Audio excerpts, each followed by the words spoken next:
Estuvimos en el Centro Especializado en Desórdenes Alimentarios, una institución que nace en el año 1997 con el objetivo de abordar esta problemática que afecta al 50% de la población en algún momento de su vida. Gracias a su atención personalizada, brindan un servicio integral, abordándolo de forma interdisciplinaria, gracias a que son especialistas en el tema.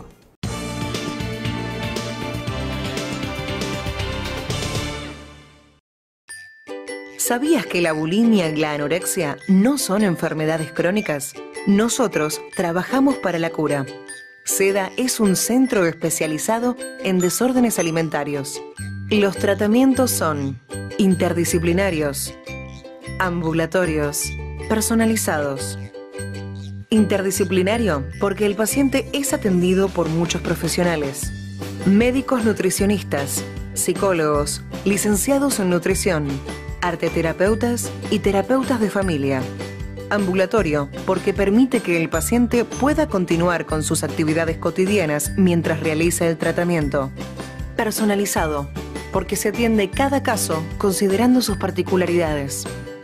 Los síntomas son los mismos, pero las causas de estas patologías son tan únicas e irrepetibles como lo es cada individuo y su propia historia. Cada paciente deja sus horarios disponibles y SEDA le asigna los turnos en los que pueda asistir. No trabajamos con sala de espera. ¿Cuánto tarda el tratamiento? En el término del primer año de tratamiento, remiten los síntomas de riesgo. La bulimia y la anorexia tienen cura. Infórmate.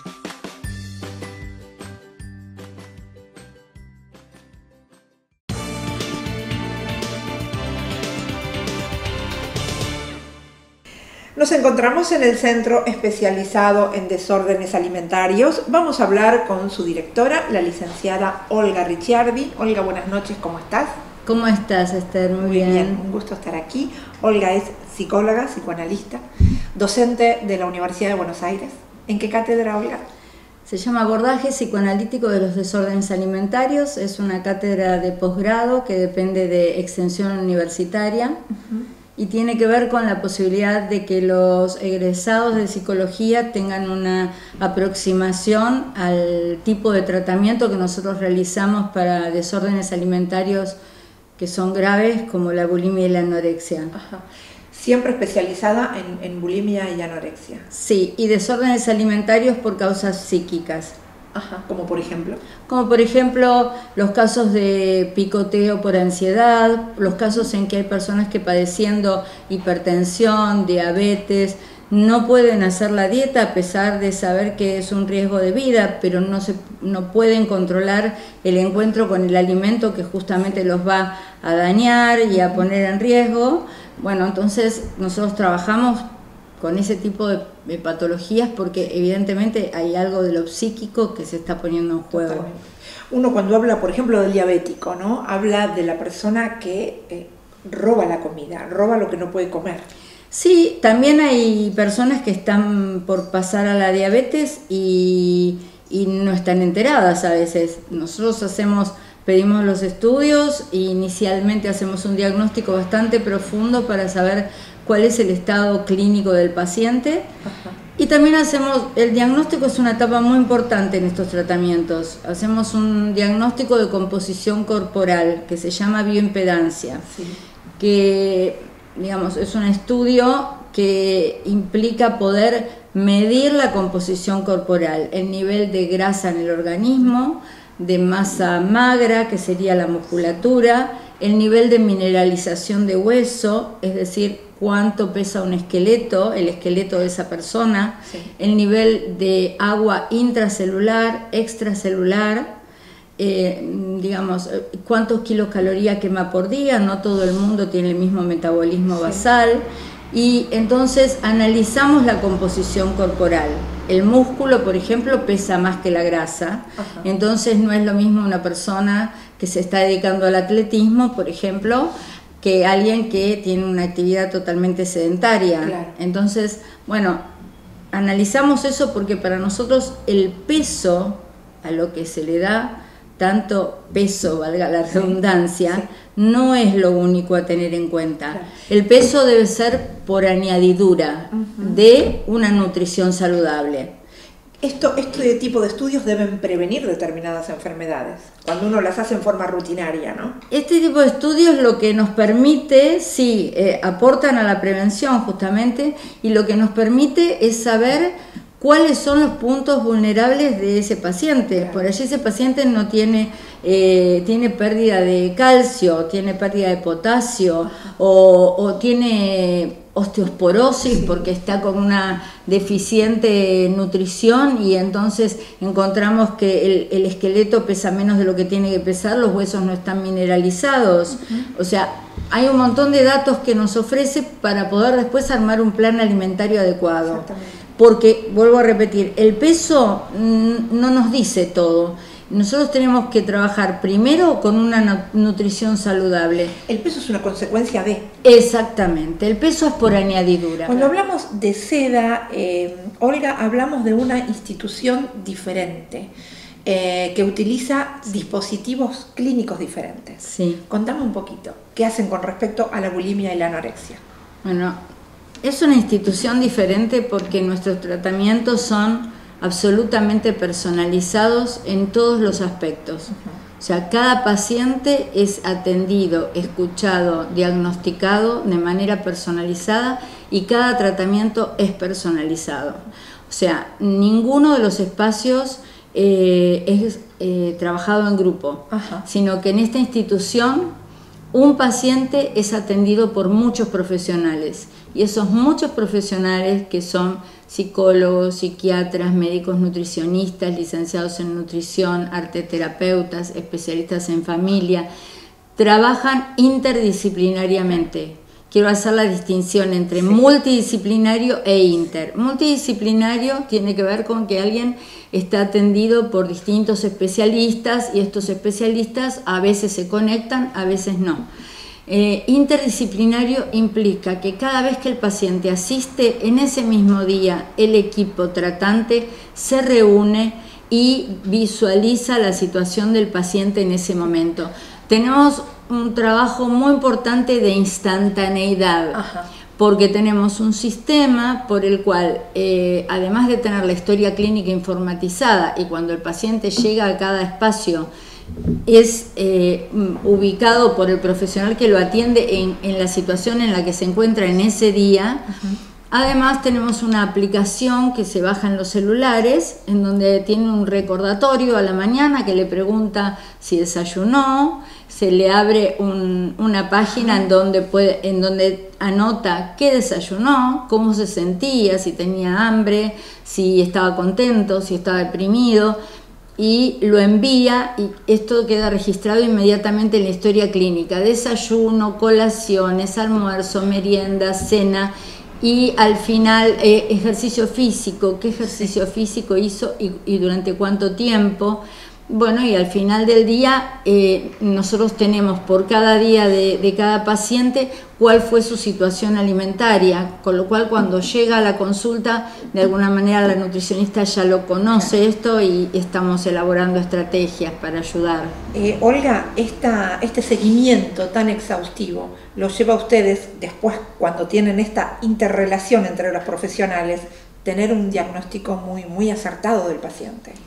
Casi preciso, se podría decir. Sí, el diagnóstico, tratamos de ser muy precisos con el diagnóstico, porque eso nos va a permitir armar lo que se llama la dirección de la cura. La dirección de la cura tiene que ver con que todos los profesionales nos ponemos de acuerdo con una coordinación qué camino hay que seguir en cada caso, con quién hay que hablar, a quién hay que convocar. La familia es una red importantísima para que los pacientes tengan un éxito terapéutico. Sí, el apoyo familiar, ¿no es cierto? El apoyo familiar, porque en realidad lo más grave de esta patología, lo más riesgoso, ¿saben qué es? Es que no hay conciencia de enfermedad. ¿En la familia? en ningún lado. A veces la familia sí llega a la conciencia de enfermedad porque empieza a advertirlo, pero el paciente no tiene ninguna conciencia de enfermedad, y a veces tampoco la familia tiene conciencia de enfermedad. Claro, que ahí es muchísimo peor porque el camino de ustedes es más difícil. El paciente lo ve como algo normal, se mira al espejo como una persona normal, porque ni siquiera ve... Hay distorsión del esquema corporal en general, sí.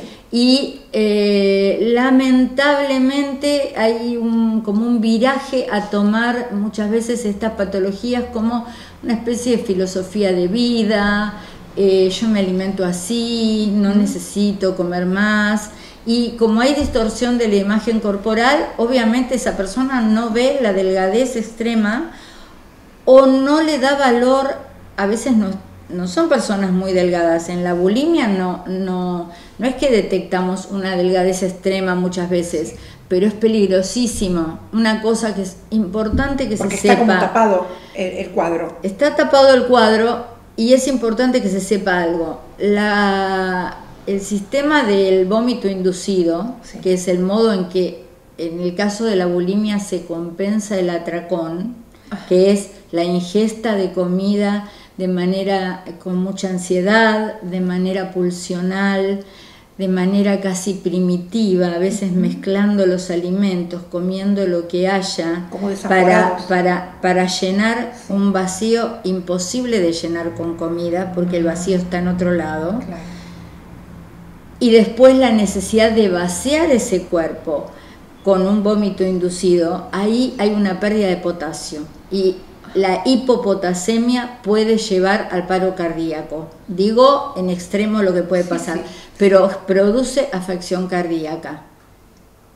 El corazón trabaja con un nivel de potasio que le es necesario. Por debajo de ese nivel hay riesgos de bradicardia primero, o sea, baja y bajan las pulsaciones, sí, hasta el paro cardíaco inclusive. Olga, Argentina está ubicada lamentablemente en un ranking muy alto cuando hablamos de bulimia y anorexia. Sí. ¿Por qué nos pasa esto como sociedad, como familia, como país? Es una pregunta realmente difícil de responder, pero algunas hipótesis tenemos en la institución. Y creemos que tiene que ver con que en nuestra sociedad el valor estético tiene mucha pregnancia. O sea, los ideales de estética han inundado de alguna manera los ideales incluso hasta de los padres, de las madres, en donde quieren tener hijos elegantes, delgados, modernos, etc. A veces las estructuras físicas no dan para cierta delgadez y sin embargo hay un empuje a creer que el ideal existe.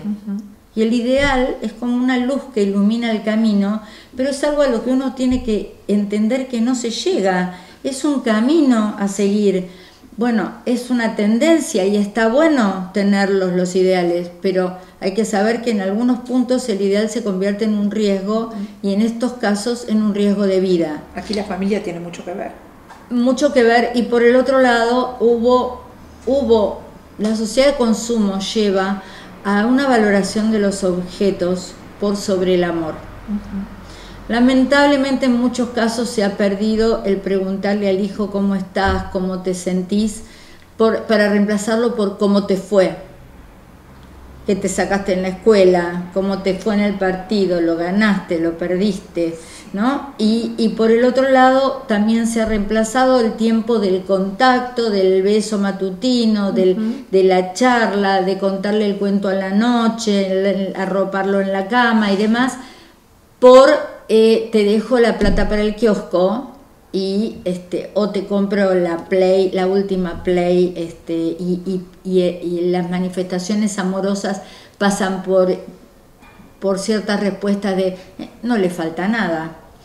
Y a veces cuando a uno no le falta nada a nivel de objeto, puede ser que falte todo a otro nivel. Exactamente. Hay mucha soledad, mucha soledad. Olga, así como ustedes encaran lo que es el dispositivo tan personalizado, también lo hacen con los talleres, porque también son personalizados y tienen diferentes talleres que llevan a cabo. Tenemos un taller de arte terapia que se basa fundamentalmente en terapias en lo plástico, digamos, pintura, dibujo, escultura, repujados en aluminio, trabajos con macramé y todo lo que se puedan imaginar, acrílicos. Nosotros ponemos a disposición todos los objetos, porque una cosa fundamental para decir de esta patología, tanto de la bulimia como de la anorexia, es que son patologías del acto. El acto del atracón y el vómito inducido en la bulimia y el acto de la abstinencia en la anorexia. En la bulimia se tragan palabras en forma de comida y se las vomita para no pronunciarlas. Y en la anorexia se cierra la boca para no hablar y junto con eso se la cierra para no comer. Entonces hay una dificultad que al no haber palabra hay acto. Por eso vienen a veces junto con cortes, se cortan los brazos, se cortan las piernas, se autoagreden. Digamos, concomitantemente hay otras patologías que acompañan a todo esto, porque en definitiva tiene que ver con una dificultad del psiquismo de poner en palabra aspectos que le son traumáticos de su historia pasada o de la actualidad. Entonces, al no poder ponerlos en palabra, se pone en acto. Y el acto de la actualidad, y digo de la actualidad porque las neurosis siempre toman aspectos de la actualidad para presentarse, no son las mismas que en el siglo XX, que en el siglo XIX, y las neurosis actuales apuntan más que nada al desorden alimentario y a las patologías del acto. Ajá. Muy bien, estuvimos en SEDA, Centro Especializado en Desórdenes Alimentarios. El tiempo en televisión, Olga, es muy cruel. Nos faltan tantas cosas para charlar, para hablar, para concientizar a la familia. Pero esta es la primera oportunidad de muchas seguramente que vamos a tener. Encantada, cómo no. Fue un gusto conocerte, saber de ustedes qué es lo que hacen, cómo lo llevan a cabo. Me despido hasta otro momento y un placer que nos hayan abierto la puerta de SEDA. Un gusto haberlos recibido. Gracias, buenas noches. Muchas gracias a ustedes.